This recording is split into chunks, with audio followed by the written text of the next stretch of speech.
Moving on, rape and murder convict Gurmeet Singh might soon be out in another parole. Earlier in August, he was released on a 21-day furlough, but this time the release may coincide with the Haryana Assembly election scheduled for 5th of October.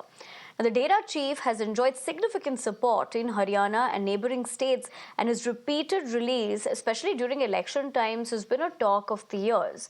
Now, this time again, he may be out on a 20-day parole amid the polls. The decision may come as, according to sources, the Chief Electoral Officer in Haryana has given a green light to his parole. Now, after the poll panel's nod amid the Model Code of Conduct, the BJP government in Haryana is likely to move ahead and grant a parole to the Dera chief, who is currently serving a 20-year sentence for raping two of his disciples at his ashram in Sirsa.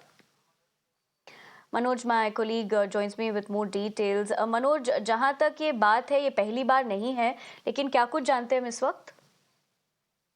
देखिए, ये 11वीं बार जो payroll है राम रहीम को मिलने जा रही है। इससे पहले 10 बार राम रहीम पैरोल और फरलो पर बाहर आ चुका है और इससे पिछले महीने ही उसको 21 दिन की फरलो मिली थी। अब एक बार फिर से हरियाणा गवर्नमेंट के पास उसने अर्जी दी है और उसने पैरोल मांगी है। इसको लेकर हरियाणा सरकार ने, क्योंकि मॉडल कोड ऑफ कंडक्ट इस वक्त स्टेट में लगा हुआ है, तो उन्होंने जो चीफ इलेक्टोरल ऑफिसर हैं उनको ये कंसल्टेशन के लिए एप्लीकेशन भेजी थी और जिस पर कल देर रात जो चुनाव आयोग की तरफ से चीफ इलेक्टोरल ऑफिसर हैं उन्होंने कंसल्ट किया है और उन्होंने कहा है कि अगर जो ग्राउंड्स दिए गए उनको सरकार वेरीफाई करे और अगर ग्राउंड बिल्कुल ठीक है तो फिर पैरोल दी जा सकती है, लेकिन अगर इसमें कुछ भी गलत पाया गया तो पैरोल रद्द की जाएगी। इसके साथ साथ पॉलिटिकली किसी भी प्रकार की जो एक्टिविटी है उनमें राम रहीम शामिल नहीं हो सकेंगे। इस दौरान हरियाणा में भी राम रहीम नहीं रहेंगे।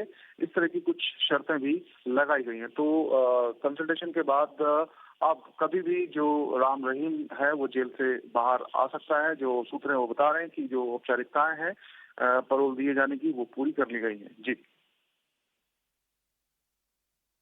Ji Manoj, thank you very much for getting us more as far as this is concerned. But of course, we'll have to wait and see how this is going to pan out.